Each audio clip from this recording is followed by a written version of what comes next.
जय गायत्री माता, जय गुरुदेव। मैं आपको आचार्य श्री राम शर्मा जी की पुस्तकें सुना रही हूँ। उन्हीं में से एक पुस्तक का नाम है भक्ति का वास्तविक तात्पर्य समझें।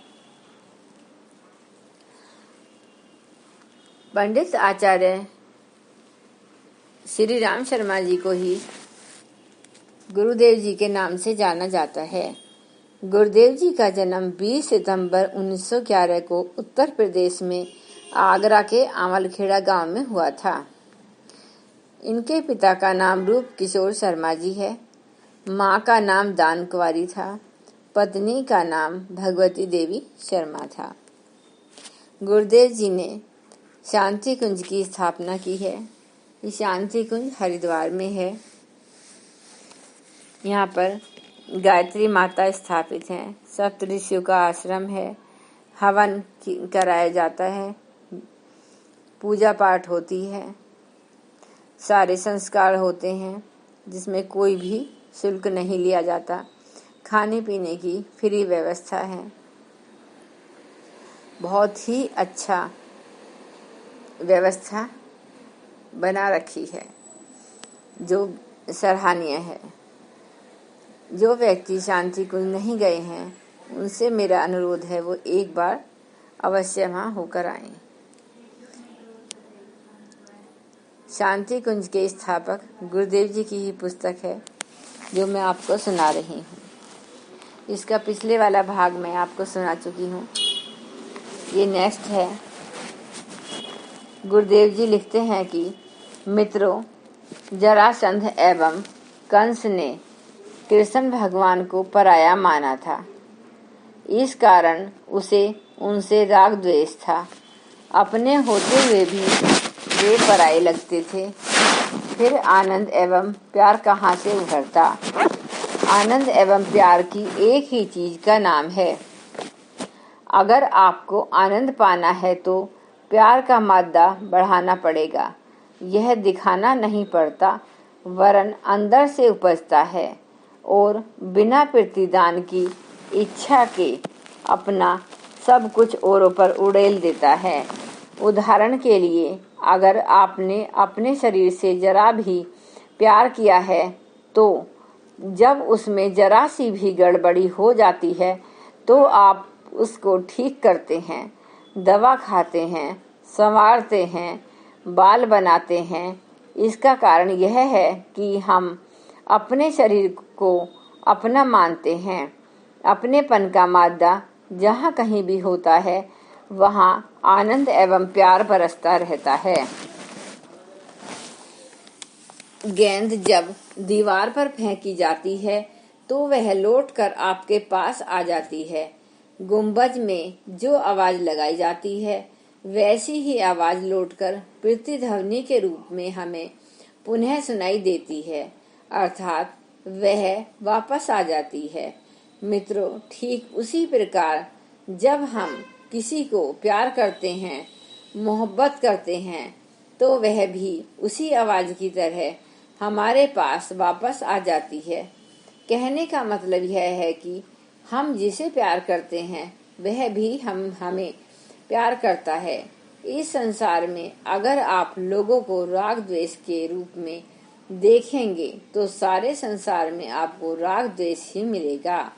अगर आप लोगों की उपेक्षा करना आरंभ कर देंगे तो आपको चारों तरफ उदासी, सूनापन तथा उपेक्षा ही मिलेगी। सब माया तथा मिथ्या दिखलाई पड़ेगा। परंतु अगर आपकी भावनाएं ठीक होंगी तो आपको हर जगह राम एवं सीता दिखलाई पड़ेंगे, जैसा कि तुलसीदास ने कहा है। सिय राम मैं सब जग जानी, करहु प्रणाम जोरी जग बानी। साथियों, अभी तक आपने अपना दायरा अपने शरीर तथा अपने कुटुंब तक सीमित रखा है। उस दायरे को बढ़ा दीजिए। अपने आप को सारे संसार के रूप में बढ़ा दीजिए।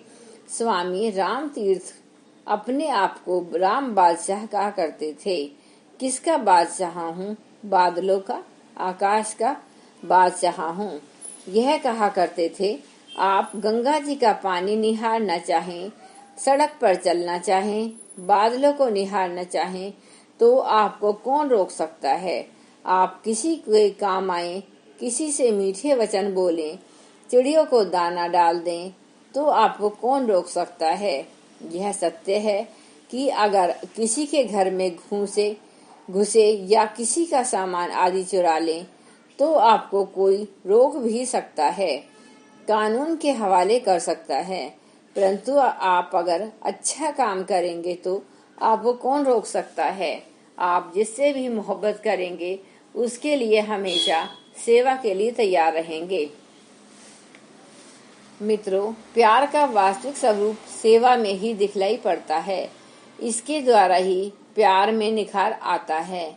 प्यार करने की पहचान ही यह है कि आप अपनी सेवा करना चाहते हैं या नहीं। प्यार करने वाला अपना अनुदान दूसरों को देता है। प्यार करने वाला स्वयं कष्ट उठाता है तथा दूसरों को सुखी बनाता है। प्यार सेवा सिखलाता है। प्यार अनुदान देना सिखाता है। देशभक्ति, विश्व भक्ति, भगवान की भक्ति, इसी का तो नाम है। अगर आपको हैरानी होती है तो हो जाए, परंतु आप अपने बच्चे, देश, सारे संसार को सुखी बनाने का प्रयास करते हैं तो वही भक्ति कहलाती है। इस दुनिया की सर्वश्रेष्ठ चीज यही है। इस प्रकार भक्ति योग न केवल मानसिक तथा भावनात्मक संपदा है, वरन उसके आधार पर परमार्थ एवं पुण्य का मौका भी मिलता है। आप भक्ति कीजिए तथा सेवा कीजिए, यह दोहरा लाभ प्राप्त होता है। प्यार का वास्तविक अर्थ यही है। मनुष्य का मोह एवं बंधन उसके साथ ही होता है जिसके साथ उसका प्यार तथा मोहब्बत होता है। शंकर भगवान की हम उपासना करते हैं तो हमें शंकर की भक्ति के साथ भूत पलित लोगों की अर्थात गए गुजरे लोगों की, गरीब एवं पिछड़े लोगों की भी हमें सेवा करने के लिए तैयार रहना चाहिए। जिनकी समझदारी कम है उनको ऊंचा उठाना चाहिए, उनकी सेवा करनी चाहिए। शास्त्र में कहा गया है, भज सेवायाम, अर्थात हमें भजन के साथ सेवा भी करनी चाहिए। दोनों एक ही चीज हैं। अगर हम भक्ति करते हैं तथा समाज की पिछड़े लोगों की सेवा नहीं करते तो हमारा भजन सार्थक नहीं हो सकता। सेवा हम किसकी कर सकते हैं? मित्रों, इस दुनिया में व्यक्ति उसकी ही सेवा कर सकता है जिससे वास्तव में उसकी मोहब्बत है। अतः आप अपने मोहब्बत का दायरा बढ़ाइए। जैसे जैसे आपका यह दायरा बढ़ेगा, आप सेवा भावी बनते चले जाएंगे एवं जैसे जैसे आप सेवा भावी बनते चले जाएंगे, आपकी भक्ति भी बढ़ती चली जाएगी। भक्ति का आभास हम भगवान से करते हैं। यह व्यायामशाला है। जिस प्रकार पहलवान व्यायामशाला में जाकर कसरत करता है, मशक्कत करता है तथा अपने स्वास्थ्य को ठीक कर लेता है, उसी प्रकार मनुष्य भगवान के साथ भक्ति यानी मोहब्बत करके समाज के बीच में भी जाकर प्यार एवं मोहब्बत कर सकता है। भगवान आदर्शों के सिद्धांतों के समुच्चय को कहते हैं। भगवान की कोठरी में बैठकर हम वे चीजें सीखते हैं जिनका व्यवहारिक स्वरूप जाकर हम समाज के बीच प्रस्तुत करते हैं। भगवान कोई व्यक्ति नहीं है, वह तो एक नियामक सत्ता है, एक कायदा है, एक कानून है।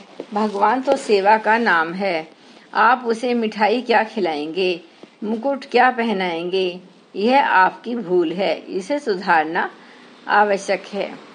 पूजा उपासना के समय, भक्ति के समय आपने कोई मूर्ति या चित्र रखा है तो इसमें कोई हर्ज की बात नहीं है, परंतु आप भगवान को आदर्श एवं सिद्धांतों का समुच्चय मानिए। आपने अगर भगवान शंकर को व्यक्ति विशेष माना है तो आप ब्रह्म जंजाल में पड़ जाएंगे। अगर शंकर भगवान को आपने ऐसा माना है कि वह एक व्यक्ति है जो बैल पर बैठकर इधर उधर घूमता रहता है, बेल का पत्ता, आक का पत्ता, धतूरे का फूल खाता रहता है, उसके माथे पर चंद्रमा है, सिर से गंगा निकल रही है तथा भूत प्रेत उसके साथ रहते हैं, यदि आप ऐसा मानने लगेंगे तो आप भ्रम एवं जंजाल में पड़ जाएंगे। मित्रों, आपको शंकर भगवान की आदर्श एवं सिद्धांतों का एक समुच्चय मानना चाहिए। साथ ही आपको यह समझना चाहिए कि शंकर भगवान के सिर से गंगा निकलने का अर्थ ज्ञान का प्रवाह, गले में मुंडमाला का अर्थ हमेशा मोत को गले लगाना, बैल की सवारी के माने परिश्रमी बनना, चंद्रमा का मतलब मानसिक संतुलन, भूत प्रेत का मतलब गए गुजरे एवं पिछड़े लोगों को गले लगाना तथा उनके विकास के बारे में सोचना, शमशान में निवास का मतलब वीरान में रहकर भी समाज के विकास के बारे में सोचना। यही है शंकर भगवान की विशेषता, जिसे हर भक्त को सोचना चाहिए। आज के लिए बस इतना ही।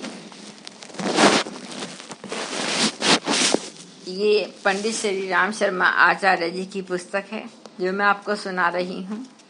इन्होंने हजारों की गिनती में पुस्तकें लिखी हैं, उन्हीं में से एक पुस्तक है भक्ति का वास्तविक तात्पर्य समझें।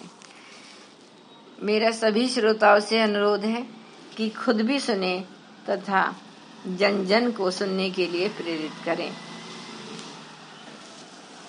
इस कार्य के लिए आप सभी को मेरी तरफ से धन्यवाद।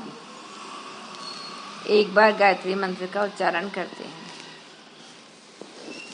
ओम भूर्भुवः स्वः तत्सवितुर्वरेण्यं भर्गो देवस्य धीमहि धियो यो न प्रचोदयात्। जय गुरुदेव। जय माता।